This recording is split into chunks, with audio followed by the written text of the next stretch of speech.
What's going on, my good people? Mike Hidalgo here. Thank you for joining us on another FCP Euro DIY. Today we're going to be working on a 2011 Volvo XC60 P3.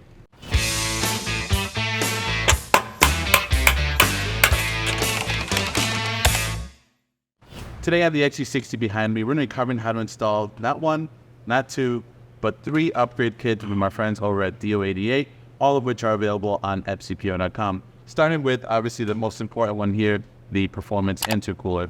This has a 69% larger core volume than the stock factory unit. This one's going to be a bit on the shorter side, but this one, again, is larger than the factory one, and this one is for vehicles with the adaptive cruise. To complement this intercooler, we have two more kits. One is the intercooler piping kit, which is just going to allow for better airflow to actually give this intercooler a chance to do its job. And we have the Inlet pipe kit, which is going to allow up to a 14% better flow for the whole system. Otherwise, you do just the intercooler on its own, you're not really going to gain the benefit from it. So we're doing all three today just to complement each other. We'll show you how to install them. We're going to be removing some bumpers, some headlights, even a little bit of firewall. Again, this is going to be applicable to all your T6 P3 vehicles. It's going to be a bit tighter on the XC60, believe it or not. Let me know in the comments if you do this on an S60 or V60, how that goes for you. I'm more concerned about the little we have between the engine and the firewall, which is going to be coming out. But before we get started on that, let's take a look at some of the tools we're going to need for this DIY. All right, for this job, my good people, we have our regular socket set, which is needed. Some of the more specialty sockets are going to be Torx. We have a T40, a T30, and a T25. We have both short and long versions of those. We have a 1/2-inch drive torque wrench for our lug bolts. We're going to be taking off the driver's side wheel more than likely. 3/8 drive and 1/4-inch drive ratchets, both with a fixed head and a flex head, come in really handy, as well as extensions for both of those. We have a couple of different set of pliers, as well as some snips for zip ties. Same thing, swivel extensions for the 3/8 drive in case we need it. 10mm wrench, flathead screwdriver, or this flexible CTA. This is a 7mm driver screwdriver. Comes in really handy for a lot of the clamps that we're going to be dealing with today. Speaking of clamps, we have a small pick tool, which is going to help us break some of those. Small Phillips head screwdriver, a little bit of a bigger flathead screwdriver. We have a bunch of plastic rivets to remove, so I have this plastic rivet removal pliers set, which we may use today. We have some electric tools, an electric ratchet, and an electric impact gun to make quick work of some of the hardware. And with that, we'll probably need a vacuum for some of the stuff behind the intercooler that we're going to be removing. This car has over 200,000 miles, so I'm sure there'll be some debris in that AC condenser and radiator. But with that, my good people, let's go ahead and get started on this DIY. All right, my good people, to get started on this, the main goal is to get access to where we're going to be working up top. We're going to remove the beauty cover. We're going to have to get the cowl out of the way as well. So the easiest and first thing for us today is going to be to get the beauty cover off first. That'll give us room to some of the inlet piping from this DO88 kit that we're going to be upgrading. So we'll go ahead and pull that off. All right, at this point, we're going to work on also removing our bumper cover just so we have access to the front part of the intercooler upgrade. We have two T25s on the top, on the inside of the headlights to remove. That holds on the top portion of our bumper cover. Then from there, we have a couple plastic rivets that we're going to push in on and lift up. That's going to free them up, and we can go ahead and set them to the side. They're just expanding rivets. A small flathead screwdriver or a small pick will help you get them out of the way. Following that, we're going to go ahead and get these headlights out of the way. The one really nice thing about these P3 chassis cars and some of the P2s is the way the headlights are held in. Two little plastic swords, pull them up. Then you can work the headlight out gently, get to the electrical connector in the back. Sometimes a small flathead or pick will help you get them disconnected. These have been plugged in for over 200,000 miles, so they can be a little bit hard to get out. But once you free them up, you can go ahead and set the headlights over on the side. Following that, we're going to head over to the wheel well where we have a few more T25s, 5 on each side to remove. We're just going to use a 1/4-inch on the ratchet to zap them out. You may have to remove the wheel to give yourself a little bit more room. Once you have the T25 hardware removed, you can see there's two small plastic tabs that help kind of key the bumper into place. Just go ahead and pull forward on that and you'll free up the bumper. You're going to have one on either side of the bumper. On the underside of the car, we have a couple plastic expanding rivets that kind of hold the bottom portion of the bumper to one of the lower radiator supports. We're just going to use a small flathead and plier set, like needle nose, to pinch those shut and pull those plastics out. Sometimes over time they can get a little bit brittle, so just be mindful if they break. We do have them available, of course. Once those are removed, we can start working the bumper off. There's a couple clips underneath where the headlights sit that hold it up against the support on the front end of the car. They just pop out. You can use a small flathead screwdriver or a small pick to kind of give them a little bit of help coming out, especially if they haven't been off ever before. As we start working the bumper off, we're going to want to make sure that there's no electrical connectors left, or headlight washers, or washer hose assemblies, depending on how your vehicle is equipped. So just make sure to take a quick look. Any connectors that you do have left, go ahead and remove them. Now's a great time to also get a second set of hands to kind of help you get the bumper off if you do have a couple connections to remove. Now we can move to the underside of the car where we have 8 T30s to remove. This holds in the splash shield, and that's just going to give us more room to some of the intercooler upgrade piping. Once you have those all removed, we can go ahead and take that shield off and just set it to the side. All right, now that we have the under shield removed, we're just going to head back up top to continue gaining access to the inlet kit. We have two 15mm nuts that hold in our windshield wiper blades. We're going to go ahead and pull those off now. All right, now that we have both of our windshield wipers removed, this is going to give us a little bit more room to remove the rest of the cowling. We have a battery cover to remove, a couple tabs hold that in place. It's kind of a two-part thing. Once we get that off, we can go ahead and move on to some of the clips around the actual battery tray itself. On either end of the cowl, we have some expanding rivets that we're going to want to remove. You can use a combo of a flathead screwdriver or a rivet removal tool like the one that we're using here. Once you get them removed, there's a couple on either end and some in the middle right above the inlet piping. We can go ahead and start working this cowl piece off. You do have two little trim pieces by the windshield that kind of just pop into the cowl. You're going to want to pop those out as well just to make it easier to remove it.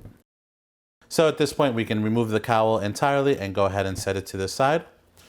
We have four 10mm plastic nuts that help hold in this firewall section that we're going to be removing. So we're just going to use a combination of 10mm ratcheting wrenches and extensions to get these off. It's a little bit of a tight workspace, but you can get to them. Once we have those removed, we can go ahead and work on removing the bracket that holds in our ECU. It's a little bit tight of a reach. Once you drop the nuts in there like we did, you do remove the bracket. You do have access to pick them up later on. When we go to reinstall this later, you actually have the ability to separate the ECU from the bracket once it's out, which will make it a lot more easier to install the bracket later on. Once we have that bracket and ECU out of the way, we can lift up the vacuum line coming off of your brake booster that goes through the firewall, just a rubber grommet, pop that out of the way. That's going to give us better access to the hardware that holds the firewall metal in place. It's held in by 5 8mm bolts. These are going to be a little bit tricky to get to. We're going to be using a combination of different extensions. You might want to switch to a 1/4 inch drive if you can. It's just a little bit thinner. Magnet tool is going to be super handy, and we're going to basically work our way around it and get the rest of them off. But once you get all 5 removed, you can go ahead and lift it up. Just note that the insulation does stay put. It does not come up as it is part of a larger piece. Now with that, we can start working the inlet piping off. You can use a 7mm driver, a flex head screwdriver like the one we're using here, or just a trusty flathead screwdriver. We're going to be breaking off the clamp with a small flathead as we have a new replacement with our inlet kit. And then down by the turbo, we have another hose clamp to remove. That's going to be allowing us to get this top inlet pipe off. Just be mindful of the vacuum line that is attached to that. We're going to go ahead and disconnect that. We're going to disconnect it at the solenoid. We have a new replacement with that as well. That comes with the kit, a nice new silicone upgrade. Sometimes some small pliers will help you work them off, especially if they've been on there for a very long time. At this point, we have what you can call the macaroni piece, or macaroni elbow left, that goes to the turbo. These are held in with a clamp at the bottom right at the turbo. But in our case, once we undid the top clamp at the top of the inlet pipe and elbow meeting the bottom part of the elbow at the turbo, we just literally forced off. And you can see us pulling that out right here. All right, up top, we have two 13mm that we're going to be removing.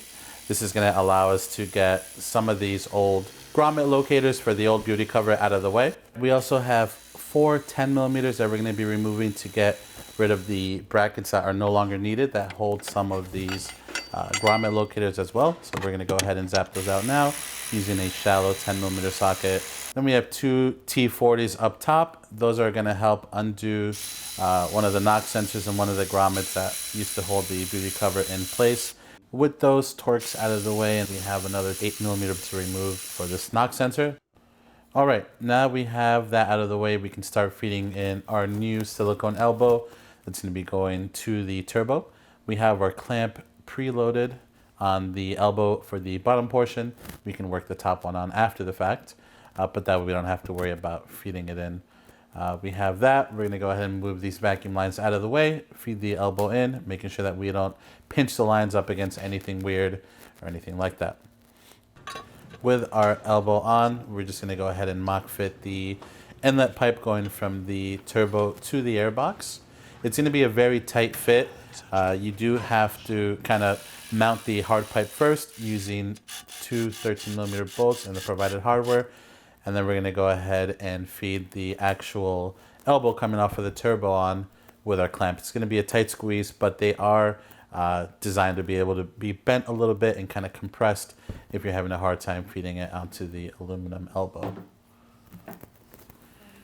From there, we can install the rubber silicone elbow that goes from the hard line or hard pipe to the airbox. Again, 7mm driver or flathead screwdriver, tighten down both of those clamps, and we should be good to rock and roll. From there, we're going to move to the front of the car, get the crash bar out of the way. There's some plastic shrouding that goes around the stock intercooler. We can go ahead and just pop those out. We're not going to be needing those. Once we have those out, we have 2 15mm bolts to remove the actual crash bar. Now, because this car is equipped with the active cruise control, we're going to be using a different bar, which is linked in the description below. So we can go ahead and get that out of the way. With that crash bar out of the way, we're going to want to use a ratchet strap to support our radiator up while we remove the radiator support, or prep ourselves to remove the radiator support. So for that, we have 4 10mm bolts. We can go ahead and drop that. So now that we have our ratchet straps set up, we're going to go ahead and work on getting the lower radiator brace out of the way. It's held on by 2 8mm bolts, one on either end. Go ahead and zap those out. With that, we're going to work on removing the intercooler piping going to the actual intercooler. Again, 7mm driver or flathead screwdriver helps you get these clamps off. They are very tight to reach, so in this case, the flexible CTA screwdrivers are the move. Following by that, we have a couple 8mm bolts that hold the actual intercooler piping to the bottom of the engine block. We're going to go ahead and zap those out using the electric ratchet. That way we have a little bit more play in the piping, and it makes it a little bit more easier to get these rubber elbows off of the intercooler. Since you're not going to be reusing the plastic tubes here, be mindful when you're removing them, especially if you want them for a rainy day, but you can go ahead and kind of just yank those out. In our case, the clamps to the intercooler themselves were not accessible by a flathead or the CTA drivers. So what I ended up doing, which is cutting the clamps off, as you see here, and pulling the hose off. All right, once you have both of the elbows going to the intercooler undone, you can start pulling the intercooler out gently. Some vehicles are equipped with a pressure sensor on either side of the intercooler, sometimes both. As you'll note on the new DO88 intercooler, there's 2 spots. You can run block-off plates, or you have a spot for this switch. We're going to take the sensor off of our old intercooler and swap it over to our DO88 unit. There is a block-off plate for the other side if your car has no sensor. We also have a new bolt that comes with the DO88 that will go into the aluminum versus the coarse threaded bolt that we used on the factory intercooler. Block-off plate will go on the other side. And then from here, we're going to go ahead and trim up the surrounds of the old intercooler. We have a lot of plastic here that we're not going to be needing anymore. So just be mindful when you are doing this upgrade, you are doing some permanent modifications. Nothing that you can't replace in the future should you ever need to revert back to stock. A second set of hands is super helpful when installing something like this. So if you have a second pair of hands, grab them, have them help you get the intercooler in. Then we're going to feed in the 2 8mm bolts that hold the intercooler to our AC condenser / radiator combo. Okay, now that we have the intercooler bolted up, it's not going to move around on us. We can start working in the elbows for the intercooler. That's going to lead to our new intercooler piping. So feed the elbow in first. We're on the passenger side here. Then we're going to feed in our hard line and get the 8mm bolts that hold it up against the oil pan in place. We can leave everything loose until we have everything situated at the very end. Same thing with the clamps. Everything is going to be loose until they're all situated. Again, 2 8mm bolts to get that pipe secured to the bottom of the block. Then we can continue on feeding the last silicone bit coming to our hard line from the inlet on the turbo. 2 clamps, flathead screwdriver, or the CTA flexible bit driver in this case is super helpful for these harder to reach spots. Once we have that situated and that's all good to go, coming from the turbo to the passenger side of the intercooler, we can crank down on the clamps and get those squared away. Coming off of the throttle body, same thing, we have the old plastic pipe to remove. Make sure you get to the clamps before you pull these out. Pull that 8mm bolt that holds that in place. Sometimes it's a 10 or a T30, depending on how your car's been equipped or work on. Get the old elbow out. Give the throttle body a wipe down if you haven't already. And then feed in the elbow going to the throttle body. But leave it loose, as you may have to clock it depending on the orientation of your elbow when you put it in. So clamps are preloaded, elbow still loose, so we can mess with it as we feed in the metal charge pipe. Whenever installing any of these kits, you want to make sure that you have the beveled edge on the inside of the clamp so that they don't blow off under any hard acceleration. That goes for intercooler piping or charge pipe, whatever you're working on. They should all have a hard edge that should feed in on the interior of the clamp. Just like we did on the passenger side, on the turbo feed side, we're leaving everything nice and loose until we have everything situated, and then we can go in and snug in all of our clamps. The fit for this is actually pretty good. We didn't really have to do any modifications.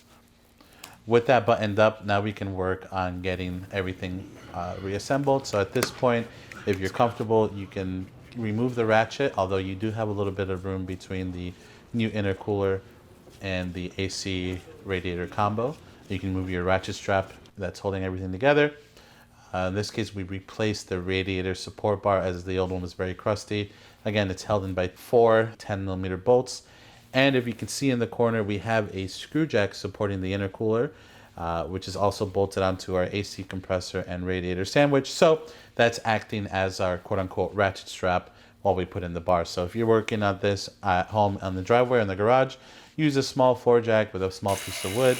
You can brace the whole cooling sandwich, we're going to call it, with that. Get rid of your ratchet strap and feed your radiator support bar back in.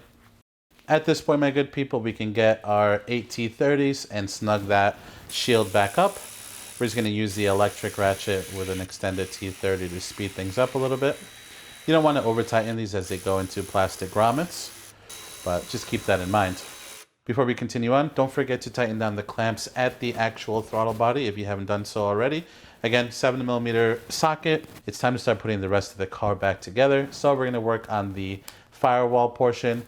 We're going to get that fed in using a combination of 1/4-inch ratchets and some extensions.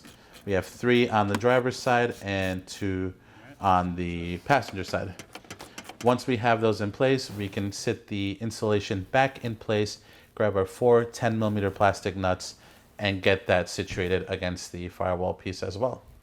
If you haven't done so already, be sure to reroute your vacuum line coming off of your brake booster and your ECU harness back into place. At this point, we pop the ECU off of the bracket itself, grab our 2 10mm nuts, tighten those down up against the firewall. Once that bracket is secured, you can go ahead and slide your ECU back in, and it will just clip right into place. So at this point, we can start working our cowl back in place. So we're going to go ahead and kind of line everything up, make sure it's keying into the corners of the windshield properly, and we can go ahead and grab our expanding rivets and clip those back into place. Don't forget the little winglets that go on the corners of the windshield as well. Those have delicate tabs, so just be mindful when you're removing and installing these. At the same time, we can go ahead and resecure the covers on top of our battery box, as well as the weather stripping that goes across the cowl to seal the cowl and the hood. If you had the marks on your windshield, now it's a great time to reinstall your windshield wipers. Feed them onto the spline stud coming off of the linkage, 2 15mm nuts, followed by the beauty covers if you still have those, and then that way you can move on. Now that we have the cowl secured, we can do the last few bits of the inlet kit. We're going to swap out the old small elbow with this longer piece that feeds to the new hard pipe going to the airbox. DO88 is kind enough to supply some clamps with those as well, so you don't have to worry about reusing any old clamps. Small flathead screwdriver will do the trick, and we can feed that vacuum line over to the inlet pipe. Next, we're going to work on the actual beauty cover, whether you have the plastic finish or a carbon fiber finish. There is a great instruction kit included with all of these parts, by the way, but it's pretty straightforward. We're going to use our small spacer, and then we have a small, what I call a little fork. That's what's going to help key this cover onto the top of our cylinder head, as well as a couple rubber bushings that are going to help insulate everything. Once you get all four situated, you can go ahead and feed it over the top of the cylinder head, and you're going to kind of feed it on and slide it over to lock it into place. There's a couple rubber bushings that help take up any slack and vibration. Once you have those in place, you can feed in the hex bolts up top to snug it down. At this point, we can go ahead and button up the front of the car. We have our new bumper brace or crash bar that goes over the larger intercooler. This is a must for cars equipped with the adaptive cruise control. 2 15mm bolts hold that into place. Then we can take the foam piece, which is labeled up, feed that back onto the main crash bar. And then with that, these plastic winglets, you can opt to keep them or lose them depending on your preference and how you remove them or the condition of your vehicle. In our case, these ones were still in one piece, so we're going to go ahead and use them. Grab a second set of hands and just feed our bumper over in place. We're not going to push it on all the way just yet. We're going to have our helper hold it while we hook up any electrical connections or headlight washer lines before we clip it all the way in. Again, on the top part of the bumper underneath where the headlight sits, we have a couple tabs that key into the support there. Same with the tabs on the end by the wheel wells. We have those two little plastic tabs. Make sure those situate themselves once more. We have the 3 small expanding rivets at the bottom of the bumper, which go into the lower radiator support. If you remember, this car was missing one as it was broken, so we can go ahead and replace those as well. We can hook up our headlight washer line once more if your car is equipped with those before we install the fender liners. Again, the fender liners, we just peeled back 5 T25s on either side. All right, before we go ahead and reinstall the expanding rivets and the torque screws at the top of the bumper, we're going to go ahead and install our headlights. That way we have a little bit of give on the top half of the bumper to kind of squeeze them in. Go ahead and plug in your electrical connectors. Once the headlights are in position, you can take your plastic swords and just pop them back into place, clipping in the headlight to the whole radiator core support. Probably one of the best things, or one of the easiest headlights to remove on any car out there. So Volvo, good job on those. All right, with those, my good people, we can install the 2 Torx bolts once more, the 2 T25s, followed by the 7 expanding rivets that hold our bumper in place. At this point, that is going to conclude this DIY. Now, at this point, we have been testing the kit quite a bit, and it actually gave us 3 more miles per gallon on average with daily driving use. So kind of interesting. Obviously, the car is going to be breathing a whole lot better, way larger volume. Not only are we increasing horsepower, but just the way the engine breathes. So it makes sense. If you like this video, please be sure to give it a thumbs up. If you like this style of voiceover on a DIY, a little bit quicker for a longer job like this, let us know in the comments. If you don't like it, let us know as well. And if you like this DIY and you want to see more like them, please consider subscribing. We make new ones all the time. As always, thank you so much for watching. We'll catch you on the next one.